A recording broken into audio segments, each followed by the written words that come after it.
உங்கள் தங்க நகையை அதிக விலைக்கு விற்கவும் மற்றும் அடகில் இருக்கும் தங்க நகையை மீட்டெடுத்து அதிக விலைக்கு விற்கவும் உடனே அணுகவும் பிரைம் கோல்டு ஹப் 9840551787.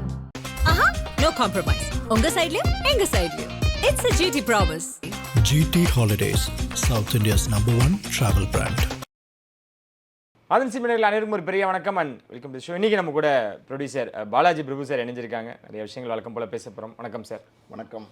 இந்த கரூர் இன்சிடென்ட் தான் நிறைய இடங்களில் நம்ம பேசிகிட்டு இருக்கோம். அதை தொடர்ச்சியாக நிறைய பேர் அவங்களோட கருத்துக்களை வெளிவச்சுக்கிட்டு இருக்காங்க. இந்த விஜய் அவர்களும் அதற்கு ஒரு வீடியோ காணொலி ஒன்று பதிவிட்டிருக்காரு. அது எப்படி பார்க்குறீங்க? அது என்ன மாதிரியான விளக்கமாக நம்ம எடுத்துக்கலாம்? விஜய் முதல்ல கரூரில் நடந்த இன்சிடெண்ட்டுக்கு முழு பொறுப்பு ஏற்றுக்கணும். காரணம் என்ன அப்படின்னா 8:45 நாமக்கல்லில் பரப்புரைக்கு வருவேன்னு சொல்லியிருந்தார். அவருடைய ட்விட்டர் அஃபிஷியல் தாவேக்கா ட்விட்டர்லேயே பார்த்திங்கன்னா இதை அனௌன்ஸ் பண்ணியிருந்தாங்க. ஸோ 8:45 தான் அவர் சென்னை ஏர்போர்ட்லேயே இருக்கார். அதுக்கப்புறம் திருச்சிக்கு போய் அங்கேருந்து ரோடு வழியாக நாமக்கல் போய் கிட்டத்தட்ட பார்த்திங்கன்னா 2:30 மணிக்கு தான் நாமக்கலுக்கே போகிறார். அதுக்கப்புறம் அதில் ஏற்படுற தாமதம். அப்புறம் அங்கேருந்து பொதுவாகவே பார்த்திங்கன்னா இன்றைக்கி விஜயுடைய பரப்புரை இந்த மாதிரி இருக்கும்போது எல்லா பக்கமும் கூட்டம் பெருசாக வராங்க. இளைஞர்கள் கூட்டம் பெரிதளவில் இருக்கிறாங்க. இது ஃபாலோ பண்ணிக்கிட்டே வராங்க. பின்னாடியே பின்தொடர்ந்து வராங்க, முன்னாடி வராங்க, சைடில் வராங்க. ஸோ தலைவரேன்னு வரும்போது ஸோ இது ஆட்டோமேட்டிக்காகவே ஒரு பெரிய கூட்டம் க்ரௌடுக்கு சேருது. ஸோ 7:15 மணிக்கு தான் போய் கரூர்லேயே அவர் ரீச் ஆகிறார். அந்த ஸ்பாட்டுக்கு வேலுச்சாமி புரத்துக்கு ரீச் ஆகிறாரு. பேச ஆரம்பிக்கிறாரு. பேச ஆரம்பித்ததுக்கப்புறம் கரண்ட் கட் ஆச்சு, ஜென்ரேட்டர் தான் ஆஃப் ஆச்சு, நிறையா குளறுபடியான ஸ்டேட்மெண்ட்ஸ்லாம் வருது. பட் எப்படி இருந்தாலும் பார்த்திங்கன்னா ஒரு கூட்டம் அது விஜய்காண்டி காத்திருக்காங்கன்னும் போது 8:45 மணிக்கு அவங்க விஜய் வருவார்னு எதிர்பார்த்து காத்திருக்காங்கன்னா கிட்டத்தட்ட ஒரு 6 மணிக்காவது அங்கே வந்திருப்பாங்க. ஸோ 6 மணிக்கு வந்தவங்க 2:30 மணி வரைக்கும் வெயிட் பண்ணுறாங்க அப்படின்னா கிட்டத்தட்ட 8 மணி நேரம் வெயிட் பண்ணுறாங்க அப்படின்னா ஆட்டோமேட்டிக்காகவே அவங்க சாப்பிட முடியாது, தண்ணி குடிக்க முடியாது. ஏன்னா கூட்டத்துக்குள்ளே இருக்காங்க. இப்போ நீங்கள் கூட்டத்துலேருந்து வெளியில் போயிட்டு திரும்பி வரலாம் அப்படின்னா இந்த இடத்துக்கு வர முடியாது. நீங்கள் நினைக்கிற மாதிரி முன்னாடி வர முடியாது, விஜய் பார்க்க முடியாது. ஸோ இந்த ஆர்வமாக வெயிட் பண்ணிக்கிட்டு இருக்கிற மக்கள் ஒரு ஸ்டேஜில் சோர்வாகிறாங்க. அதே மாதிரி கரூர்லையும் இதே தான் நடக்குது. ஸோ இந்த தள்ளுமுள்ளு இந்த பிரச்சனை நடந்ததுக்கு நிச்சயமாக விஜய் தார்மீகமாக பொறுப்பேற்கணும். சார் அவர் அதை ஏற்றுக்கிறார் சார், அதில் மாற்று கருத்தே இல்லை. ஆனால் அந்த விஜயை மட்டுமே நம்ம எப்படி மையப்பொருளாக சொல்ல முடியும்? ஏன்னா அந்த நிர்வாகிகள், அந்த இடம் அனுமதி வாங்கின நிர்வாகிகள் இருந்து அந்த இடத்துல இவ்வளோ கூட்டம் சேர்ந்துருக்கு அப்படின்னு விஜய் அவர்கள்ட்ட நீங்கள் எந்த ஒரு தகவலுமே நீங்கள் அவங்க பரப்பாமல் இப்போ விஜய் அவர்களை மட்டுமே குற்றம் சாட்டுறது எப்படி அது சாத்தியம்? இல்லை, விஜய் அவர்களை தான் சார் குற்றம் சாட்டுவாங்க. காரணம் என்னென்னா அந்த தாவேக்காங்கிற ஒரு கட்சியினுடைய ஒரே முகமாக விஜய் மட்டும்தான் இருக்கார், வேற யாருமே இல்லை. பொறுப்புகள் பிரிச்சுட்டார்ல சார். கரூரில் இப்போ ஒரு கரூரில் மாவட்ட செயலாளர் இருக்கார் சார், இல்லைன்னு சொல்ல முடியாது. ஆனால் பிரச்சனை ஆனோன்னு அவர் என்ன ஆனார்? அந்த மதியழகுங்கிறவர் தலைமறைவாயிட்டார். ஏன் தலைமறைவாகிறாரு? இங்கே ஒரு பிரச்சனை நடக்குது, இங்கே நீங்கள் களத்தில் நிற்கணும்ல. கைது பண்ணால் கைது பண்ணட்டுமே. அரசியல் கட்சியில் கைதுங்கிறது ஒரு புது விஷயமே கிடையாது. அப்படி இருக்கும்போது இதுக்கெல்லாம் ஓடி போய் ஒளிகிறதுங்கிறது எப்படி தவறான விஷயம். அந்த அசம்பாவிதம் நடந்ததுமே கூட விஜய் அவர்களுக்கு இவ்வளவு கூட்டம் சேர்ந்திருக்கு, இந்த நேரம் இவ்வளவு நடந்திருக்கு அப்படின்ற தகவலை ஏன் விஜய் அவர்கள் இவங்க சொல்லியிருந்தா அதை தடுத்திருக்கலாமே?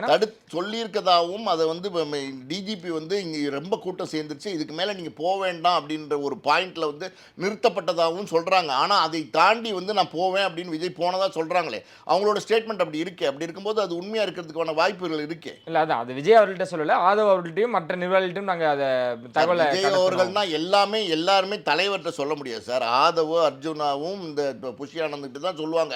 அவங்க விஜய்கிட்ட கன்வே பண்ணியிருக்கணுமா இல்லையா? கன்வே பண்ணாங்களா இல்லையானே தெரியலையே. அதுதான் அப்போ அதுக்கு விஜய் பொறுப்பாக மாட்டார்ல. கன்வே பண்ண அவங்க தான் இதுக்கு ஒரு காரணம். ஒரே ஒரு விஷயம் சொல்றேன் கேளுங்க. விஜய் தான் ஆதவ் அர்ஜுனாவும் புஷி ஆனந்தையும் நியமிக்கிறார். புரியுதவங்களுக்கு அடுத்த கட்ட தலைவராக அவங்க 2 பேரை மட்டும்தான் வச்சிருக்காரு. அப்படி இருக்கும்போது ஏதாவது பிரச்சனைனா இவங்க கிட்ட தான் சொல்ல முடியும். இவங்க கிட்ட சொல்ற விஷயங்களை இமீடியட்டா தலைவருக்கு சொல்ல வேண்டிய பொறுப்பு, கடமை இவங்களுக்கு இருக்கு. அப்படி இருக்கும்போது விஜய் அது பொறுப்பாக முடியாது, நம்ம சொல்லவே முடியாது எந்த காலத்திலுமே. விஜய் அங்கே நடந்த தள்ளுமுழுக்கும் அங்கே நடந்த அசம்பாவியத்துக்கும் பொறுப்பு தான், அவரே இல்லைன்னு சொல்லலை. ஆனால் அங்கே நடந்த சூழலும் அந்த இடம் ஒதுக்கீடும் இந்த மாதிரியான விஷயங்கள் போய்கிட்டு இருக்கு, கூட்டம் அதிகமாகிட்டு இருக்கு அப்படின்ற விஷயத்தை இவங்க கடத்தலை அப்படின்ற ஒரு விஷயம் இருக்குது. அவங்க விஜய் பார்வைக்கே கொண்டு போயிருக்க மாட்டாங்க. இவங்களையெல்லாம் விட்டுட்டு எப்படி நம்ம விஜயை மட்டும் சொல்ல முடியும் தான் நம்ம கேட்கக்கூடிய. நிச்சயமாக விஜய் மட்டும்தான் சொல்ல முடியும். காரணம் என்ன அப்படின்னா இவ்வளோ பெரிய கூட்டம் வருது. வேறு சில விஷயங்கள் நான் சொல்கிறேன் கேளுங்க. இவ்வளோ பெரிய கூட்டம் வருது. அவருடைய முதல் திருச்சி பரப்புரையிலேருந்து பார்த்திங்கன்னா நாகப்பட்டினம், இப்போ நாமக்கல், கரூர் எல்லா இடத்துலையும் பார்த்திங்கன்னா பெரிதளவில் கூட்டம் சேருது. பெரிய கூட்டம் விஜய் பார்க்க வராங்க. அது ஓட்டு போடுற வர கூட்டமா இல்லை விஜயை பார்க்க வர கூட்டமா அப்படிங்கிறது ஒரு விவாதங்கள் இருக்குது. அது தனியாக நம்ம விட்டுருவோம். இருந்தாலும் கூட்டம் வருதுன்னும் போது கூட்டம் அதாவது அன்சிவிலைஸ்டு, அதாவது ஒரு கல்ச்சர்டாக ப்ரிப்பேர்டான ஒரு கூட்டமாக அது இல்லை. அது வந்து பார்த்தீங்கன்னா வெறித்தனமாக பார்த்தீங்கன்னா விஜயோடைய எப்படி வண்டி பின்னாடி ஓட்டி வராங்க. கிட்டத்தட்ட பார்த்தீங்கன்னா 200, 300, 400, 500 இளைஞர்கள் 2 பேராக பைக்கில் உட்காந்துட்டு வெறித்தனமாக ஓட்டி வராங்க. முன்னாடியும் அப்படி தான், பின்னாடியும் அப்படி தான், சைட்லேயும் அப்படி தான். இதெல்லாம் விஜய் பார்க்குறாரா இல்லையா? அறிக்கை கொடுத்துட்டு தானே சார் இருக்காங்க. ஒவ்வொரு பரப்புரைக்கும் போக முடியும். அறிக்கை கொடுக்க தான் சார் செய்வாங்க. அறிக்கை கொடுக்கறதுக்கு மேலே வந்து அதை கட்டுப்படுத்தணும் சார். அதை கட்டுப்படுத்துறதுங்கிறது வந்து அடுத்த கட்ட தலைவர், அதாவது 2ஆம் கட்ட தலைவர்கள் வந்து ஸ்ட்ரிக்டாக வந்து அதை கட்டுப்படுத்தணும். கட்டுப்படுத்த முடியல அப்படின்னா அப்புறம் 2ஆம் கட்ட தலைவராக இருக்கிறதுக்கே அவங்க ஃபிட் இல்லை. விஜய் வந்து நேரடியாக பார்க்குறாரு சார். விஜய் வந்து இந்த மாதிரியான விஷயங்களை நேரடியாக பார்க்குறாரு இல்லையா? மதுரை மாநாட்டில் வந்து ஒரு பையன் மேலே ஏறிட்டார், கிரீஸ் எல்லாம் தடவுனாங்க, எல்லாத்தையும் மேலே ஏறிட்டார்.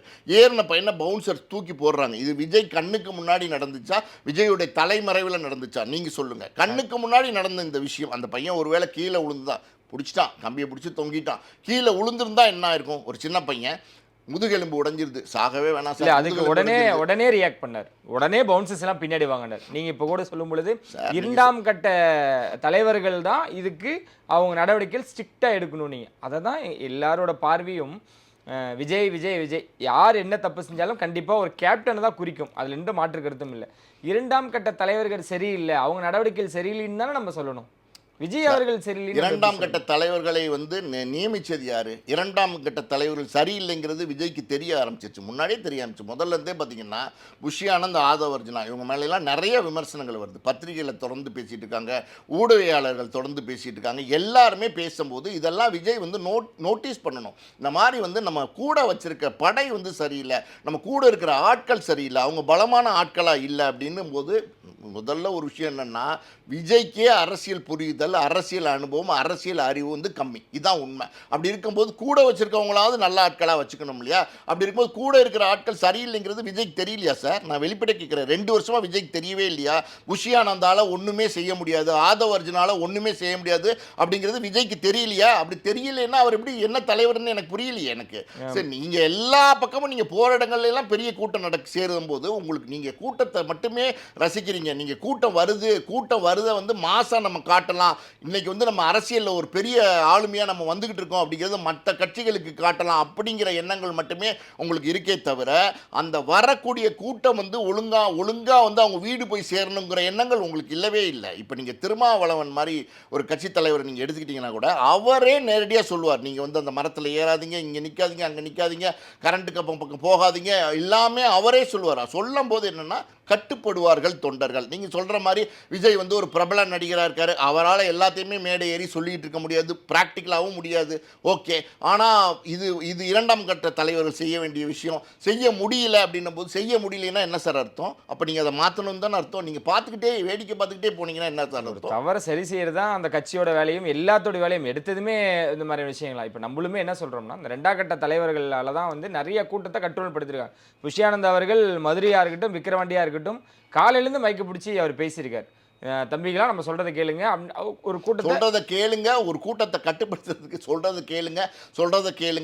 கேளுங்கன்னு காலையிலேருந்து சாயந்தரம் வரைக்கும் பேசுவாரே தவிர யாரும் வந்து அந்த அவர் கட்டளையை வந்து கேட்கறது இல்லை, யாரும் வந்து ஃபாலோ பண்றது இல்லை. ஃபாலோ பண்ணலைன்னா என்ன அர்த்தம்? உங்களுக்கு மதிப்பு இல்லைன்னு அர்த்தம். அப்போ மதிப்பில்லாத 2ஆம் கட்ட தலைவர்களை நீங்கள் கூட வச்சு சார். இன்னும் ஒரு விஷயம் கேட்குறேன் சார், விஜய் வந்து நடிகர், ஓகேவா? பேசிக்கலாக வந்து நடிகர். இன்றைக்கி வந்து சினிமாவுக்கு அப்புறம் பார்த்தீங்கன்னா அரசியல் வரணும்னு ஆசை, அரசியலுக்கு வந்துட்டார். அரசியல் மக்களுக்கு நான் வந்து செய்ய போகிறேன், என்னுடைய தொண்டு இனிமேல் மக்களுக்கு தான் சொல்கிறாரு. இதெல்லாமே நல்ல விஷயம்தான் சார். அவருக்கு அரசியல் தெரியுமா?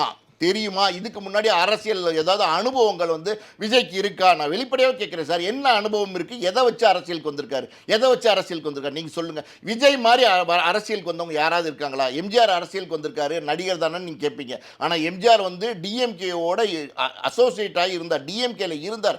அண்ணாவோட, கலைஞரோட, இன்னும் பல பெரிய தலைவர்கள் அந்த கட்சியில் இருந்தாங்க. அவங்களோடையெல்லாம் ஒன்றா சேர்ந்து செயலாற்றினார். அதாவது எம்எல்ஏவாக இருந்தார், எம்எல்சியாக இருந்தார், பொருளாதார இருந்தார், பல பொறுப்புகளில் எம்ஜிஆர் இருந்தார். அதுக்கப்புறம் பிரச்சனை வந்து உடைபட்டு வெளியில் வந்து அவர் வந்து தனியாக ஒரு கட்சி ஆரம்பித்தார். அவர் கட்சி ஆரம்பிக்கும் போது ஏற்கனவே டிஎம்கேல இருந்த முக்கியமான தலைவர்கள் எல்லாம் ஒரு 4-5 பேர் வந்து எம்ஜிஆரோட வந்தாங்க. அன்னைக்கு எம்ஜிஆருக்கு ஆலோசனை கொடுத்தாங்க. எல்லாமே எம்ஜிஆர் தான் பண்ணாரா? கிடையாது சார். ஆலோசனைகள் பேரில் தான் அவர் செயல்பட்டார். ஒரு சீஃப் மினிஸ்டர் அப்படின்னா, முதல் தடவையாக ஒரு ஆட்சிக்கு வரார் அப்படின்னா அனுபவ பற்றாக்குறை இருக்குன்னு தெரிஞ்சால் அதிகாரிகள், ஆலோசகர்கள் தான் வந்து அவர் என்ன செய்யலாம், ஏது செய்யலாங்கிறத சொல்லுவாங்க. ஸோ அப்படி வந்து நீங்கள் வந்து கூட வச்சுக்கிற ஆட்கள் யார் இருக்காங்க? ஒரு புஷி ஆனந்துங்கிறவர் யார் யார் சார்? நான் வெளிப்படையாக கேட்குறேன். ஒரு புஷிங்கிற தொகுதியில், பாண்டிச்சேரியில் இருக்கிற ஒரு தொகுதியில் வெற்றி பெற்ற ஒரு எம்எல்ஏ, அவருக்கு என்ன அரசியல் அனுபவம் இருக்க முடியும்னு நினைக்கிறீங்க? தமிழ்நாடு எவ்வளோ பெரிய அரசியல் களம், அதுக்குள்ளே புஷி ஆனந்துக்கு என்ன அனுபவம் இருந்திருக்க முடியும்? ஆதவ் அர்ஜுனாங்கிறவர் எதுக்கு சார் ஆதவ் அர்ஜுனாவை சேர்த்துக்கிட்டாரு? ஆதவ் அர்ஜுனா வந்து எந்த கட்சியில் பெரிய ஆளுமையான ஆளாக இருந்தார்? ஆதவ் அர்ஜுனா யாருக்கு தெரியும்? இவருக்கு என்ன அனுபவம் இருக்கும் அரசியலில்? இவரையும் கூட சேர்த்துக்கிட்டார். இது ரெண்டு புஷி ஆனந்தை ஏன் சேர்த்துக்கிட்டாருங்கிறதுக்கு நமக்கு காரணமே தெரியாது. ஆனால் ஆதவ் அர்ஜுனாவை எதுக்கு இணைச்சிக்கிட்டாரு? நான் கேட்கறதுக்கு பதில் சொல்லுங்க. இவங்க 2 பேரை தவிர வேற யாராவது வந்து தாவேக்கால தலைவர்கள், அதாவது 2ஆம் கட்ட தலைவர்கள் பேர் சொல்ற மாதிரி, விஜய்க்கு ஆலோசனை சொல்ற மாதிரி ஆட்கள் இருக்கிறாங்களா? சொல்லுங்க. நிர்மல் குமார்னு ஒருத்தர் இருக்காரு சார். அவரும் பெரிய கட்சியிலேருந்து வந்தவர் தான். ஆதவ் அர்ஜுனா கேட்டீங்க, நீங்கள் சொன்ன திருமாவளவன் அவர்கிட்ட இருந்து அவர் நேரடியாக அவரோட இந்த இணக்கமாக அங்கேருந்து கற்றுக்கிட்ட வந்த ஒருத்தரும் கூட தான். நீங்கள் சொன்ன புஷி அவர்களும் ஒரு பெரிய கட்சியிலேருந்து வந்தவர் தான். இன்னொன்று விஷயம் என்னென்னா, அவர் எங்கேயாவது அனுபவம் இருக்கா அப்படின்ற மாதிரி விஷயம். கேப்டன் அவர்களுக்கு என்ன சார் அனுபவம் இருந்து? சார், கேப்டன் அவர்களுக்கு அனுபவம் இல்லை அப்படிங்கிறது ஓகே, நீங்கள் ஒத்துக்கிறேன் நான். ஆனால் கேப்டன் அவர்கள்ட்ட வந்து ஒரு ஆளுமை இருந்துச்சு, ஒரு மிடுக்கு இருந்துச்சு. எதை வேணால் இருந்தாலும் செய்வார்ப்பா அப்படிங்கிற ஒரு அதாவது வந்து ஒரு அந்த மக்கள் அப்படி நினைக்கக்கூடிய ஒரு பர்சனாலிட்டியாக வந்து கேப்டன் இருந்தார். எப்பயுமே மக்கள் விஜயை வந்து 80% விஜய் தான் சார் எப்பயுமே அவங்க கான்ஃபிடென்ட்டாக இருக்காங்க. விஜய் வந்து ஒரு நடிகனாக பார்க்குறாங்க சார். இன்றைக்கும் நடிகனாக பார்க்குறாங்க சார். விஜயினுடைய அதாவது வந்து தாவேக்காவுடைய தொண்டர்களாக அங்கே இருக்கிறவங்க, இல்லை வந்து விஜயோடைய ரசிகர்களா அப்படின்னா என்ன கேட்டால் ரசிகர்கள் தான். ரசிகர்கள் மனப்போக்கில் தான் இன்னமும் அவங்க இருந்துட்டு இருக்காங்க. இது வரைக்கும் தொண்டர்கள் மனப்போக்கில் இருந்ததே இல்லை. எந்த அரசியல் கட்சி தொண்டர்களாவது கரண்ட் கம்பத்தில் ஏறுறது, டிரான்ஸ்ஃபார்மரில் ஏறுறது, மரத்தில் ஏறுறது, இதெல்லாம் இப்போ நீங்கள் எங்கேயாவது பார்த்துருக்கீங்களா? இது வரைக்கும் பார்த்துருக்கீங்களா? எங்கேயாவது நடந்திருக்கா? எத்தனை காலங்காலமாக அரசியல் நடந்துக்கிட்டு தான் இருக்குது. காலங்காலமாக கட்சிகள் இருந்துக்கிட்டு தான் இருக்குது. மாநாடுகள் போட்டுக்கிட்டு தான் இருக்காங்க. பரப்புரைக்கு போயிட்டு தான் இருக்காங்க. எல்லாம் தான் நடந்துகிட்டு இருக்கு. எங்கே சார் நீங்கள் இதெல்லாம் பார்த்துருக்கீங்க? எங்கேயுமே நீங்கள் பார்க்கல. அப்படின்னும் போது இந்த கட்சியில் இவங்க இப்படி இருக்காங்க அப்படின்றது வந்து ஒரு பெரிய பின்னடைவு சார். விஜயை பொறுத்த வரைக்கும் அரசியலுக்கு வந்திருக்காரே தவிர அவருக்கும் அந்த அரசியல் அனுபவம் இல்லை, கூட இருக்கிறவங்களுக்கும் அரசியல் அனுபவம் இல்லை. சரியான ஆட்களை அவர் வச்சுக்கல. சரி, நீங்கள் சொல்கிறீங்கல்ல புஷி ஆனந்துக்கு அனுபவம் இருக்குது, ஆதவ் அர்ஜுனாக்கு அனுபவம் இருக்குது, எல்லாமே நீங்கள் சொல்கிறத நான் ஒத்துக்கிறேன். இந்த பிரச்சனை கரூரில் பிரச்சனை வந்துருச்சுன்னு தெரிஞ்சோன்னே புஷி ஆனந்த் எங்கே போனார்? ஆதவ் அர்ஜுனா எங்கே போனார்? அனுபவசாலி நீங்கள் தான் சொன்னீங்க. அப்போ அனுபவசாலி 2 பேரும் எங்கே போனாங்க? சரி, அந்த மாவட்ட செயலாளர் மதியழகன் எங்கே போனார்? சட்ட ரீதியாக சந்திக்கிறதுங்கிறது அப்புறம். ஆளுக்கு ஒரு பக்கம் உடைஞ்சிட்டாங்க. முதல்ல அதை நீங்கள் பாருங்க. தலைவரோட யாருமே இல்லை. தலைவர் தனியாக கிளம்பி அவர் வாட்டில் ஒரு கேரவன்ல கிளம்பிட்டாரு. அதுக்கு தான் இந்த காணொலி. எதுக்கு இந்த இப்போ இன்னைக்கு வந்த காணொலி அதுக்காக தான் இந்த காணொலி. அதுக்கெல்லாம் கிடையவே கிடையாது சார். இன்னைக்கு வந்த காணொலியில் விஜய் வந்து சார் நான் பொறுப்பேற்றுக்கிறேன். நீங்கள் சொன்னதே தான், விஜய் தான் பொறுப்பு, நீங்கள் அவர் ஏற்றுக்கிறேன்ட்டாரு. எதுனாலும் நீங்கள் என்னை நான் பொறுப்பேற்றுக்கிறேன்ற ஒரு வார்த்தையை அவர் சொல்லியிருக்கார் சார். 41 உயிருக்கு என்ன சார் பொறுப்பு? சொல்லுங்கள் சார். நீங்கள் சொல்கிறீங்க நான் இன்னைக்கு 2 நாள் 3 நாள் கழித்து சாகசமாக வந்து நான் பொறுப்பேற்றுக்கிறேன்னு ஒரு வீடியோ வெளியிட்டிருக்கார். ஓகே, அந்த 41 உயிர்களுக்கு இவர் என்ன செய்வார்? திருப்பி அந்த உயிரை கொடுப்பாரா? பொறுப்பேற்றுக்கிறேன்னா என்ன பொறுப்பேற்றுப்பார்? சொல்லுங்கள், நீங்கள் சொல்லுங்கள், என்ன பொறுப்பேற்றுப்பார்? அதுதான் சார் அவர் தரப்புலேருந்து என்ன சொல்கிறாருன்னா, நடக்கக்கூடாது நடந்துருச்சுன்னு தான் சொல்கிறாரு. நான் அது வந்து அவர் என்ன சொல்கிறாருன்னா, நடக்கக்கூடாது நடந்துருச்சுன்னு சொல்கிறாரு. இது எப்படி கரூரில் மட்டும் நடந்துருச்சுன்னு சொல்கிறாரு. இது வந்து இதுக்கு முன்னாடியே நடந்திருக்கும். இது நான் பல தடவை டிவியில் இந்த விஷயங்கள்லாம், இந்த விஜயோட பரப்புரை, விஜயோட மாநாடுலாம் பார்க்கும்போது பல நேரங்கள் நினச்சேன். இன்னும் ஒரு விஷயம் சொல்கிறேன் கேளுங்க. இப்படி ஒரு கூட்டத்துக்குள்ளே அன்ஆர்கனைஸ்ட், அதாவது வந்து ஒரு ஆர்கனைஸ் பண்ணுறதே கிடையாது. யாருமே ஆர்கனைஸ் பண்ணல. ஒரு கட்சி ஒரு பரப்புரையோ இல்லை வந்து ஒரு மாநாடோ எதுவும் நடத்துகிறாங்கன்னா, அந்த கட்சி சார்ந்த முக்கியமான நபர்கள் அந்த பர்டிகுலர் ஊருக்கு போய் அங்கே தங்கி இருந்து இது எப்படி, எங்கே தலைவர் வந்து நிற்க போகிறார், எங்கே பேச போகிறார், மக்கள் கூடுற இடம் எப்படி இருக்குது, மக்கள் கூடினா அவங்க வெளியில் ஏதாவது பிரச்சனைனா அவங்க வந்து கலைஞ்சு போகிறதுக்கு இடம் இருக்கா, இதை எல்லாம் ஆலோசனை பண்ணி தான் அவங்க பண்ணுவாங்க.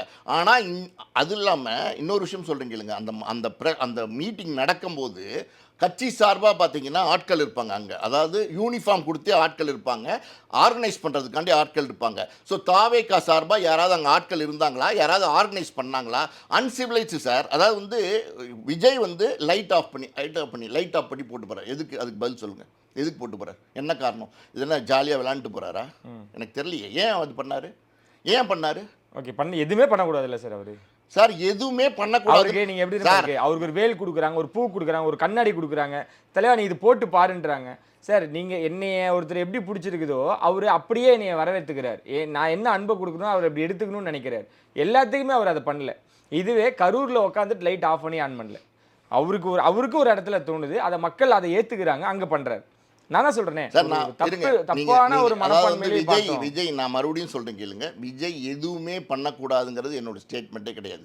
விஜய் வந்து சினிமால நடிகர், ஓகேவா, இன்னைக்கு வந்து மிக பிரபலமான ஒரு நடிகரா இருக்காரு, ஓகேவா. சினிமா வேற, அரசியல் வேற, இது வேற ஆடுகளம். இதுக்குள்ள அவர் வந்துட்டாரு. அப்படி வந்துட்டாருன்னும் போது, அரசியல் களத்துக்குள்ள வந்துட்டாருன்னும் போது ஒரு விஷயம் ஒரு சார் அவர்ல முடிவு எடுக்கிறார், கட்சியில ஒரு முடிவு எடுத்திருக்காரு. எப்படி சார் யாருமே யார் சார் அடிச்சா? நீங்க இவ்வளவு குற்றச்சாட்டு சொல்றீங்களா சார்? குற்றச்சாட்டு என்ன மாத்திர நீங்க நான் மறுபடியும் சொல்றேன் சார். அவரு தன்னை மாத்திக்கணும் சார். அரசு என்ன பண்ணணும் சார்? நீங்க ஒண்ணுமே இல்ல, ஒரு 41 உயிர் பலியாயிருச்சு, கலவரம் ஆயிடுச்சு, நீங்க வந்து ஓடி வந்துட்டீங்க. நீங்க ஏர்போர்ட்ல இருந்து பத்திரிகையாளர்கள் கேள்வி கேட்கறாங்க, அதுக்கு ஒரு ஒண்ணுமே அரசியல்லாம் அங்க பேச வேண்டாம், ஒரு ஆழ்ந்த அனுதாபங்கள் அப்படின்னு சொல்லிட்டு தன்னுடைய இரங்கலை அங்க வெளிப்படுத்திட்டு போயிருக்கலாம். இல்ல கரூர்ல இருந்திருக்கலாம், இல்ல திருச்சிக்கு வந்து ஒரு திருச்சியில இருந்திருக்கலாம். இது எல்லாமே விட்டுட்டு வந்து சென்னைக்கு வந்து அவருடைய வீட்டுக்கே போயிட்டார். இது எப்படி சார்? நீங்களே சொல்லுங்க. அதாவது நம்ம வந்து விஜய் வந்து அரசியலுக்கு வந்ததை நம்ம தப்பு சொல்லல. விஜய் இங்க பாருங்க, மறுபடியும் இழந்து வாடக்கூடிய ஒரே குடும்பத்தாரை விட நான் வருத்தத்துல இருக்கேன். என் வாழ்க்கையிலேயே இந்த மாதிரியான ஒரு வழியை நான் அனுபவிச்சது இல்லை. அவர் பர்சனலா ஒரு சம்பவத்தை முன்கூட்டியே தெரியும் அவங்க வீட்டில் என்ன துயர சம்பவம் நடந்துச்சுன்னு, அதை மீறின ஒரு துயரமா எனக்கு இருக்கு. நான் வாழ்நாளில் இந்த மாதிரியான ஒரு வழியே அனுபவிச்சதுன்னு ஒரு மனுஷன் 3 நாளுக்கு அப்புறம் அதுக்கான பதிவிடுறான். மறுபடியும் நான் போவேன், அவங்க குடும்பத்தோட ஒருத்தரை நான் நிற்பேன் அப்படின்னு ஒரு மனுஷன் வீடியோ போடும் பொழுது அது அதையுமே தப்பு சொன்னா அது எப்படி சார்? அது இதுக்கு மேல ஒரு மனுஷன் நீங்க என்ன தெரியுமா சார் சொல்றீங்க? ஒரு ஒரு ஒரு ஒரு பங்களாவில் இருந்துகிட்ட ஒரு வீடியோ போட்டதை மட்டும் பேசுறீங்க. 41 குடும்பம் சிதைஞ்சு போச்சு. 41 குடும்பம் வந்து ஒன்றும் இல்லாமல் போச்சு. 41 குடும்பத்தில் உள்ள உறுப்பினர்கள் போயிட்டாங்க. ஒரு தாய்க்கு தந்தைக்கு அதாவது பிள்ளை போயிட்டான், அண்ணன் போயிட்டான், தங்கச்சி போயிட்டான், அக்கா போயிட்டான், இப்படி வந்து குடும்பமே போச்சு சார். உயிர் போயிடுச்சு சார். நீங்கள் வந்து இன்றைக்கி வீடியோ போட்டிருக்கீங்க, எல்லாம் ஓகே.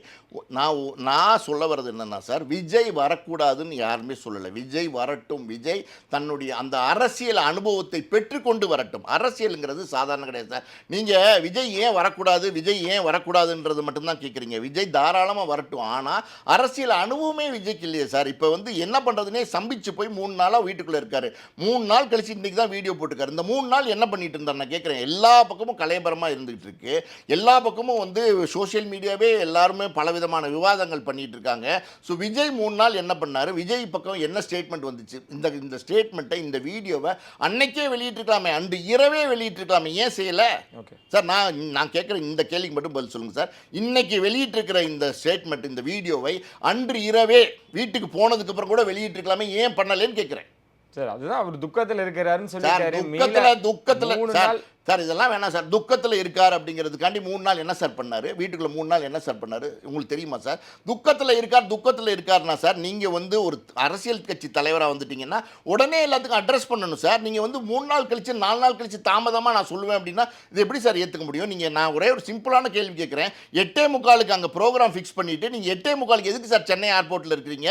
என்ன காரணம் சார்? இதுக்கு முன்னாடி பிரச்சாரத்துக்கு எங்கேயாவது பல தொடர் பிரச்சாரங்களில் இருந்துகிட்டு இருக்கிறாரு. அவர் வீட்டிலேருந்து தானே வந்திருக்காரு. அப்போ சரியான நேரத்துக்கு அங்கே சரியான நேரத்துக்கு ஏன் அங்க வரல? அப்ப எதுக்கு மக்களை காக்க வைக்கிறாரு? அவசியம் என்ன? அப்ப மக்கள் காத்திருப்பாங்கங்கிற மென்டாலிட்டியா எதனால காக்க வைக்கிறார்? நீங்க சொல்லுங்க. அதான் சார், நாங்க தான் சொல்றோமே, அந்த ஒரு விஷயம் நடக்கலைன்னு நான் சொல்லலை, அதை நாங்கள் ஏற்றுக்கலைன்னு நாங்கள் சொல்லலை. ஆனால் நாங்கள் ஸ்ட்ராங்காக வருவோம். இந்த காணொலியிலுமே அதான் சொல்லியிருக்கேன், நாங்கள் ஸ்ட்ராங்காக வருவோம். அது வந்து இவ்வளோ நாளாக என் வாழ்க்கையில் பார்க்காத ஒரு துயரத்தை நான் சந்திச்சிட்டேன்றார். நான் ஒரு விஷயம் இந்த இடத்துல நிறுத்தி சொல்கிறேன் கேளுங்க. விஜய் தாராளமாக அரசியலுக்கு வரட்டும், அவர் அனுபவம் பெற்று வரட்டும், கூட வந்து நல்ல மக்களை வச்சுக்கிட்டோம், அறிவான ஆட்களை வச்சுக்கிட்டோம், ஆலோசகர்களை வச்சுக்கிட்டோம், எல்லாம் பண்ணட்டும். இப்போ இந்த இடத்துல விழுந்திருக்கு இல்லையா ஒரு அடி, இந்த இடத்துல விழுந்த அடி இதுதான் அரசியலுங்கிறத வந்து விஜய்க்கு தெரிவிச்சிருக்கோம். இது வரைக்கும் விஜய் என்ன நினச்சாருன்னா, அரசியல் நம்ம போனால் வந்து மாசு, நம்ம நின்னா கிளாஸு, பெரிய கூட்டம் கூடுது, அடடா அப்படின்னு நினச்சிருக்காரு. அது இல்லை அரசியல், இதுதான் அரசியல். இது நடந்துடுச்சுல்ல. இப்போ வந்து ஒரு காணொலி விட்டுருக்காருல, அதை டைரெக்டாக வந்து சீஃப் மினிஸ்டர் அட்ரஸ் பண்ணி ஒரு காணொலி விட்டுருக்காருல, மறுபடியும் எழுந்து வரட்டும், வேணானே சொல்லலை, மறுபடியும் அரசியல் பண்ணட்டும், இதுதான் அனுபவம். இந்த அனுபவம் வந்து நீங்கள் கற்றுக்கிட்டு வாங்கன்னு தான் சொல்கிறேன். இன்றைக்கி அது 27 நடந்த சம்பவம் விஜய்க்கு அனுபவம். விஜய்க்கு அரசியல்னா என்னங்கிறத இப்போ தான் கற்றுக் கொடுத்துருக்காங்க. விஜய் இனிமே வந்து தன்னுடைய அரசியல் என்னங்கிறத வேற, அவர் உண்மையாலுமே வந்து ஒரு தைரியமான ஒரு தலைவராக இருந்தார்னா எல்லாத்தையும் எதிர்த்து போராடி தைரியமாக அரசியல் பண்ணட்டும். மக்களை ஆட்சி பண்ணக்கூடிய அந்த பக்குவமும் மெச்சூரிட்டி வந்ததுக்கப்புறம் தாராளமாக அதை பண்ணட்டும். அதாவது வந்து இவருடைய பாப்புலாரிட்டி ஒன்று இருக்குது பார்த்தீங்களா, அதை மட்டுமே வச்சு கூட்டம் கூடுது அப்படிங்கிறத வச்சு அதை மட்டுமே நீங்கள் மூலதனமாக வச்சு நீங்கள் முதலமைச்சராக வரணும்னு நினைக்கிறீங்க. அப்படிங்கிறது வந்து தவறான விஷயம். நான் சொல்கிறது என்னென்னா கற்றுக்கிட்டு வாங்க அப்படின்னு தான் சொல்கிறேன். கண்டிப்பாக சார். அடுத்தடுத்த நடவடிக்கைகள் என்ன விஷயங்கள் பார்ப்போம். ரொம்ப நன்றி சார். நன்றி. இன்னும் நிச்சயம் அவனை சந்திக்கும் மாதிரி உங்களை தேடி பெற அணுகுமலை ஜெயவன்.